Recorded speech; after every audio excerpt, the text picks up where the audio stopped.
Bonjour, c'est Cryptolyse. Aujourd'hui, on va parler de EGLD, la crypto-monnaie de la blockchain Elrond. Alors, Elrond, c'est une blockchain de niveau 1 qui a fait beaucoup parler d'elle pour plusieurs raisons, pas forcément que des bonnes, mais aussi des bonnes. Alors, Elrond déjà se définit comme étant l'Internet scalable, justement, au niveau de la blockchain.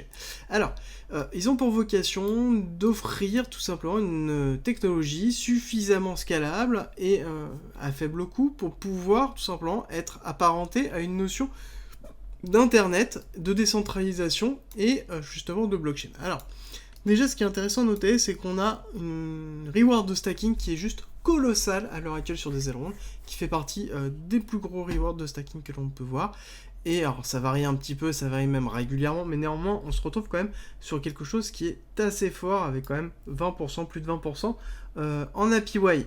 Ensuite, on a une structure qui a pour vocation d'être commercialisée tout simplement à des sociétés. C'est-à-dire qu'ils ont mis en place tout simplement une public blockchain qui peut être utilisée et utilisable et personnalisable par des sociétés.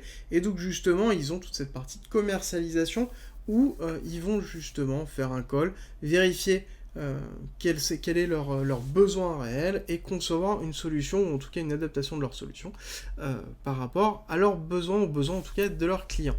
Donc on a quand même quelque chose qui est tourné vers les sociétés et qui aide aussi à la démocratisation de la technologie de la blockchain, parce qu'il est évident que développer une blockchain, ça ne se fait pas du jour au lendemain, c'est compliqué, surtout avoir quelque chose d'intelligent, de scalable et de sérieux, forcément à un moment donné, il va falloir travailler et donc avoir de l'expertise et accès à de l'expertise de ce style-là. Justement, c'est une des forces de GLD et on retrouve quand même beaucoup d'autres blockchains qui ont aussi cette idée-là. Alors, au niveau du network en lui-même, il y a des metachains qui permettent justement d'avoir des special shards pour pouvoir travailler sur Elrond. On a la scalabilité qui est gérée par du sharding. Alors le sharding, c'est quoi ? C'est tout simplement l'éclatement du réseau, c'est-à-dire que au lieu d'avoir un seul et unique réseau dans lequel on va avoir des blocs qui vont s'interconnecter, on va avoir plusieurs réseaux, donc qui vont être interconnectés les uns aux autres à un réseau principal, par exemple. Voilà. Et chaque unité va être composée de petits blocs qui vont s'interconnecter. Donc chacun va être en fait des petites blockchains qui sont ensemble la blockchain Elrond. D'accord ? Donc c'est le principe du sharding qui est utilisé d'ailleurs par beaucoup de blockchains à l'heure actuelle pour gérer la notion de scalabilité. Alors à côté, il y a toute la discussion de est-ce que le sharding est vraiment une notion de décentralisation ? Est-ce que c'est pas une atteinte à la sécurité ? Parce que forcément, si on diminue le sharding, ça veut dire qu'on éclate les clusters de validateurs, enfin oui, plein de schématiques qui sont données par rapport à ça, mais néanmoins, Elrond est une blockchain qui est décentralisée, qui est performante, qui a faible coût là-dessus, et notamment leur utilisation du sharding est intelligente. On a aussi une roadmap qui est intéressante, alors du coup je ne l'ai pas mis à jour, mais on a Q2, Q3 de 2022 qui comporte quand même pas mal de nouveautés qui vont arriver, et notamment la fin d'année 2022 pour Elrond qui devrait être intéressante, mais à côté on a la peur qui est liée à Elrond. Pourquoi ? Parce que on a un certain nombre d'informations, un certain nombre de choses, rétrospectivement, qui nous montrent qu'on a quand même des problématiques au niveau de la blockchain, à travers par exemple le lancement de Maillard, qui s'est très très bien passé au début, très très mal terminé, avec des choix qui ont été effectués, c'est-à-dire il y a eu un gros pool d'initiatives qui a été donné, avec un système de valorisation et de distribution qui a été donné très vite, très fort, avec des gros APR et APY qui ont été donnés. Donc beaucoup de gens se sont mis dedans, et sauf qu'au milieu, ils ont décidé de changer la façon de fonctionner, et donc les gens sont sortis, enfin il y a eu tout une forme les gens ont été désabusés. Voilà, clairement ont été désabusés par rapport à ça. Il y a eu d'autres couacs au niveau de lancement de crypto. On a notamment toute la notion de launchpad qui est amorcée et qui fait parler quand même beaucoup d'elle. On a ici le metabanding au niveau du Maillardex qui a été effectué. Donc on a quand même pas mal de choses qui sont mises en place, mais on a cette peur au niveau d'Elrond encore qui est quand même bien présente et qui se ressent énormément au niveau du cours et de la partie technique, chose qu'on va voir tout de suite.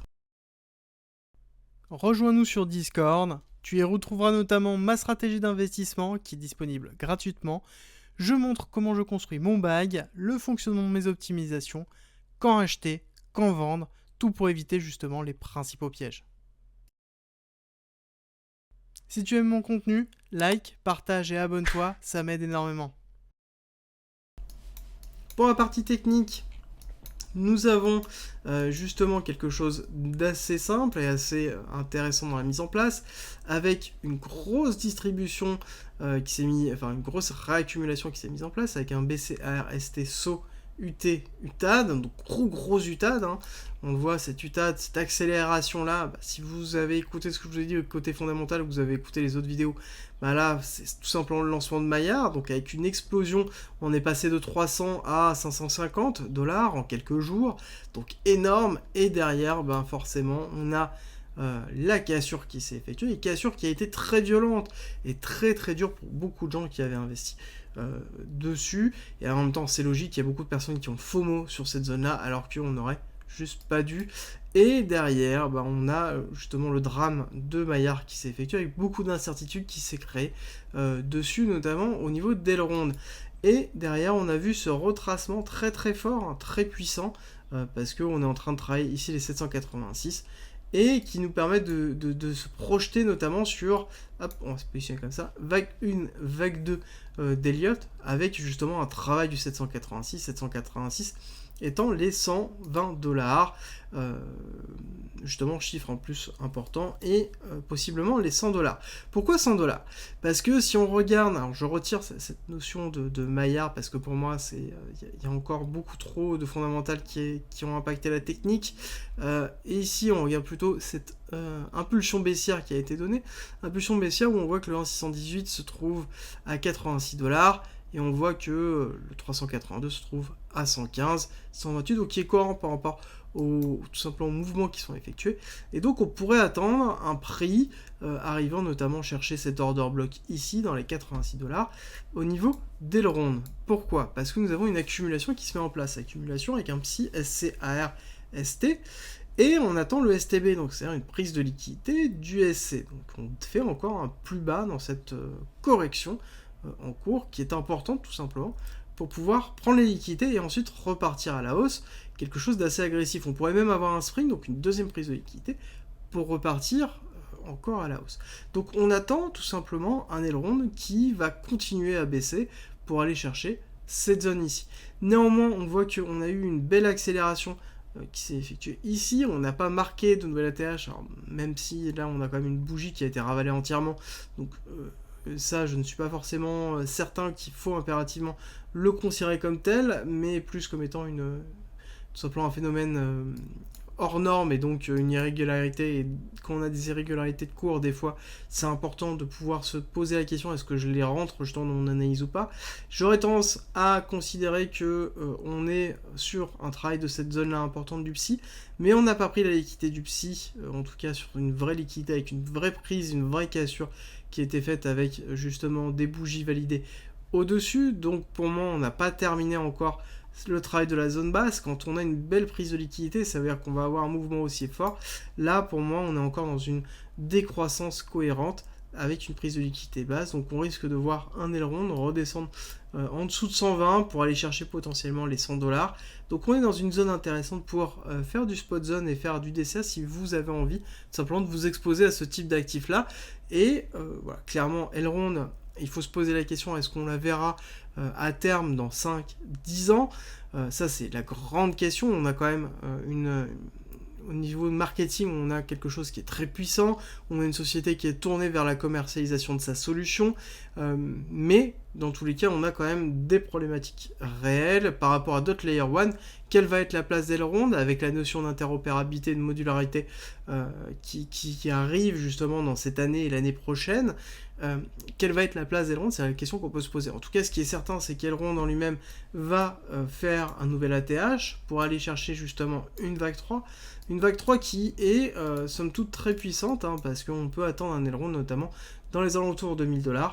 Et il est évident que si en 1,618, hein, donc le top de la vague 3, donc sur du long terme, sur 2 ans, 1, 2 ans, 3 ans potentiellement, en fonction du temps de travail qu'on aura mis en place dans cette zone-là. Donc si on récupère du Elrond et qu'on lit son entrée dans les 100-110, voilà, là, en l'occurrence, on aurait quasiment 900% sur une vague 3. Donc on a quand même des perspectives d'évolution qui sont très très fortes et on voit que ça peut être un actif qui est assez explosif. Néanmoins, on sait aussi qu'ils ont grillé une grosse cartouche avec l'incentive qui a été donné sur Maillard. Je ne suis pas sûr qu'ils aient suffisamment derrière d'incentive pour pouvoir redynamiser derrière la notion de DeFi et les use cases qui vont être donnés, contrario à certains, enfin même à ses concurrents Layer 1 qui ont quand même beaucoup de cartouches et montrent que ils ont des hacker house qui se font régulièrement, ils ont des incentives qui sont lâchés régulièrement. Donc quelles vont être les solutions d'Elrond à terme? Bon, ça va être encore autre chose. Ça m'étonnerait pas de voir une levée de fonds d'Elrond pour pouvoir recréer une forme d'incentive en espérant que ça se passe un petit peu mieux et de façon un peu plus intelligente au niveau de cette blockchain parce que c'est un concept qui est intéressant, ça aide à la démocratisation et j'aimerais bien la voir justement se pérenniser à terme et qu'elle puisse trouver sa place dans l'ensemble de l'écosystème des blockchains. Merci d'être resté avec moi jusqu'au bout. Abonne-toi, partage si t'as aimé et rejoins-nous sur Discord. C'est avec plaisir qu'on t'accueillera. Et à très vite.